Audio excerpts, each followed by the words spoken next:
রাজ্য বিধানসভায় দাঁড়িয়ে মোদি চোর মেয়র রোডে দাঁড়িয়ে বলছেন সেনা নাকি ভয় পেয়ে তাকে চলে যাচ্ছে।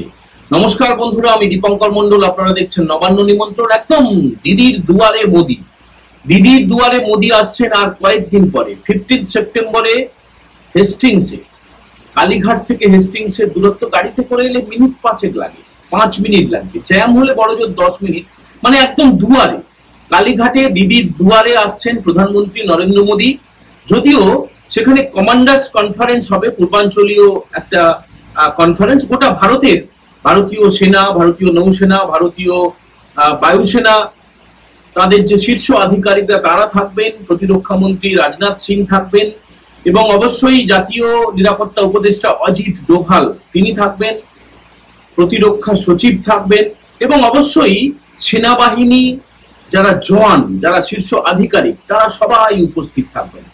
প্রধানমন্ত্রী নরেন্দ্র মোদী সেই কনফারেন্সের, যেটার নাম হচ্ছে কম্বাইন্ড কমান্ডার্স কনফারেন্স, তার উদ্বোধন করবেন। 3 দিনের কনফারেন্স হবে, 15, 16, 17। এই 3 দিনের কনফারেন্সের উদ্বোধন করাই শুধু নয়, নরেন্দ্র মোদীকে দিয়ে ভারতীয় জনতা পার্টি চেষ্টা করছে যে একটা রাজনৈতিক সভা করা যায় কিনা।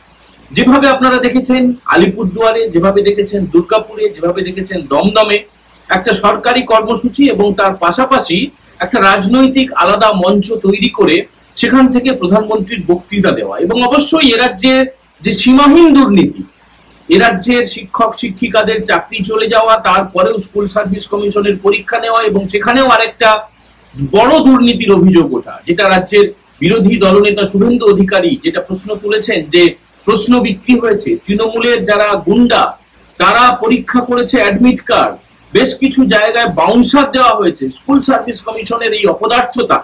এবং তার মাঝে রাজ্যের যিনি মুখ্যমন্ত্রী, যিনি তিরঙ্গা পতাকাকে পিছনে রেখে শপথ নিয়েছেন সংবিধান রক্ষার, তিনি বলছেন মোদি চোর, অমিত শাহ চোর। কোনো রাজনৈতিক মঞ্চ নয়, কিন্তু তিনি বলছেন রাজ্য বিধানসভার অভ্যন্তরে।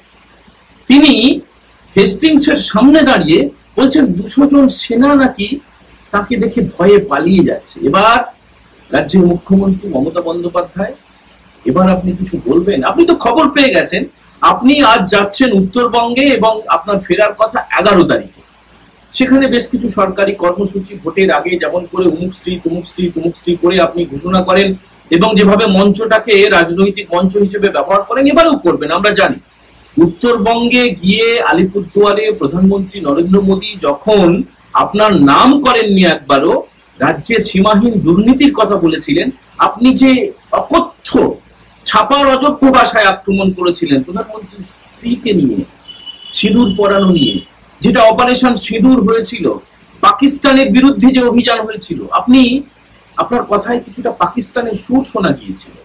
যে বক্তব্য শোনা যায় আপনার মন্ত্রিসভার অন্য সদস্যদের গলায়, আপনার মন্ত্রিসভার সদস্য শিক্ষামন্ত্রী ব্রাত্য বসু, তিনি বিধানসভায় দাঁড়িয়ে তিনি তুলনা করেন 71-এর যে পাকিস্তানি সেনা, খান সেনা, যারা নারকীয় কাণ্ড করেছিল, যারা হাজার হাজার লক্ষ লক্ষ মানুষকে খুন করেছিল, তাদের সঙ্গে তুলনা করেন ভারতীয় সেনা। এবং এই আবহে কিন্তু প্রধানমন্ত্রী নরেন্দ্র মোদী আসছেন। তিনি আসছেন শুধু না, প্রতিরক্ষা মন্ত্রী, এনএসএ এবং সমস্ত টপ অফিসিয়ালসরা আসছেন। যদিও সরকারি কর্মসূচিতে আপনার এই ছেদো কথা, আপনার এই ফাজলামি মার্কা কথা, এগুলো উঠবে না, এটা নিশ্চিত, আপনি নিশ্চিন্তে থাকুন।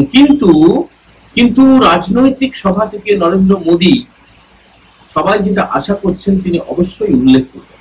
আপনার এই হালকা ফুলকা যা খুশি, যা মনে হয়, এপাং ওপাং ছপাংয়ের মতো আপনি যত খুশি অখাদ্য কুখাদ্য বই লিখুন, সে বইগুলোকে স্কুলে পড়াতে বাধ্য করুন, সেই বইগুলোকে স্কুলে কিনতে বাধ্য করুন, কিন্তু ভারতীয় সেনা, ভারতীয় বায়ুসেনা, ভারতীয় যে নৌসেনা, এদের যে শীর্ষ পদাধিকারীরা থাকবেন, সেখানে ইন্টারঅ্যাক্টিভ সেশন হবে।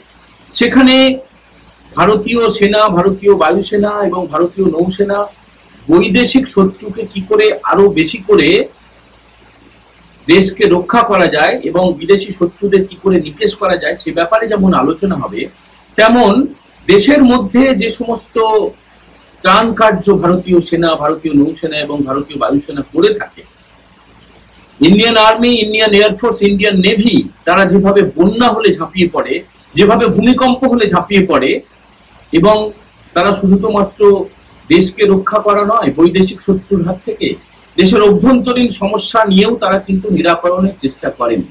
সেখানে আরো কিভাবে উন্নত প্রযুক্তি ব্যবহার করা যায় সেই সমস্ত বিষয় নিয়ে আলোচনা হবে।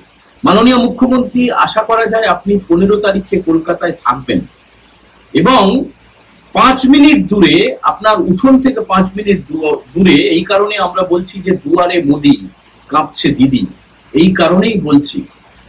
আপনার এমনিতে হাঁটুতে সমস্যা আছে আমরা জানি, কিন্তু এই মোদি আসবেন এবং তার আগে যে কুকথা আপনি বলেছেন সেই কুকথার পরে, এবং অবশ্যই অপারেশন সিঁদুরের পরে প্রথমবার কলকাতায়, মানে অফিসিয়াল কলকাতায় পা রাখছেন নরেন্দ্র মোদী। তার কাছে অনেক প্রত্যাশা তার কাছে, এবং অবশ্যই সেনাকে অপমান করা, মোদীকে অপমান করা, অমিত শাহকে অপমান করা, সেসব নিয়েও তিনি আপনার নাম হয়তো করবেন না, কিন্তু আপনি তৈরি থাকুন মুখ্যমন্ত্রী, আপনি তৈরি থাকুন। নরেন্দ্র মোদী আসছেন, নরেন্দ্র মোদী আবার আসবেন ভোটের আগে অনেকবার, কিন্তু 2026 সালে ভোটের আগে আপনার শরীরী ভাষা যেভাবে পরিবর্তন হয়ে গিয়েছে, যেভাবে আপনার মধ্যে আতঙ্ক দেখা গিয়েছে, যেভাবে ভয় দেখা গিয়েছে, বিজেপি নেতারা বলছেন ये डर अच्छा लगा। যেভাবে বিধানসভার ভিতরে একের পর এক বিধায়ক, বিজেপি পরিষদীয় দলের সদস্যরা আক্রান্ত হয়েছেন আপনার উপস্থিতিতে, আপনার উস্কানিতে বলে অভিযোগ হচ্ছে। আপনি যেভাবে স্লোগান দেওয়ার সময় আপনি বলছেন, বলুন, বিধানসভার একটা নিয়ম রয়েছে, একটা রীতি রয়েছে, একটা নীতি রয়েছে। আপনার দলের মন্ত্রীরা স্লোগান দেবেন তখনও মাইক অন করা।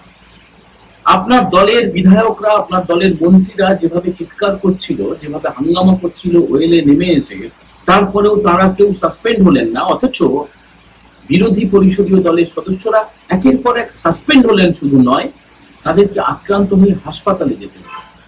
শঙ্কর ঘোষ মুখ্য সচেতক, অগ্নিমিত্রা পাল, বঙ্কিম ঘোষ, একের পর এক বিধায়ক তারা আক্রান্ত হয়েছেন, তারা হাসপাতালে গিয়েছেন। এখনো পর্যন্ত যা জানা যাচ্ছে, তাদেরকে চিকিৎসকরা এখনো পর্যন্ত বিধিনিষেধ আরোপ করেছেন। একদম স্বাভাবিক জীবনে তারা এখনো পর্যন্ত প্রবেশ করতে পারেননি। আপনি বিধানসভায় উপস্থিত ছিলেন, আপনার চোখের সামনে এইসব কাণ্ড হয়েছে, এবং তারপরে যারা বিজেপি পরিষদীয় দলের সদস্য এবং লক্ষ লক্ষ কোটি কোটি বিজেপির অনুগামী কর্মকর্তা, সদস্য, সমর্থক, তাদের নেতা নরেন্দ্র মোদী তিনি কলকাতায় আসছেন, আর ঠিক 5 দিন পরে। আপনি তৈরি থাকুন, আপনার লিখিত ভাষণ আপনি এখন থেকে লিখতে শুরু করুন। আপনি অবশ্যই বলবেন, সেদিকে তো অবশ্যই আমাদের নজর থাকবে, কিন্তু বন্ধুরা যারা দেখছেন নবান্ন নিমন্ত্রণে, তারাও চোখ রাখবেন। এবং আপনাদের জন্য আমরা বলে রাখছি যে নরেন্দ্র মোদী কিন্তু একটা রাজনৈতিক কর্মসূচি করবেন, এবং সেখান থেকে এ রাজ্যের মুখ্যমন্ত্রীর যে সীমাহীন ঔদ্ধত্য, তার জবাব তিনি অবশ্যই দেবেন। বন্ধুরা, ভারতীয় সেনা, ভারতীয় নৌসেনা, ভারতীয় বায়ুসেনার জন্য আপনারা অবশ্যই একবার সম্মান জানাবেন। আমাদের এই এপিসোড কেমন লাগলো কমেন্ট সেকশনে জয় হিন্দ বন্দে মাতরম লিখে আপনাদের সমর্থন প্রকাশ করবেন। আজকের মতো এই এপিসোড আমরা এখানেই শেষ করছি। সবাই ভালো থাকবেন। জয় হিন্দ, বন্দে মাতরম।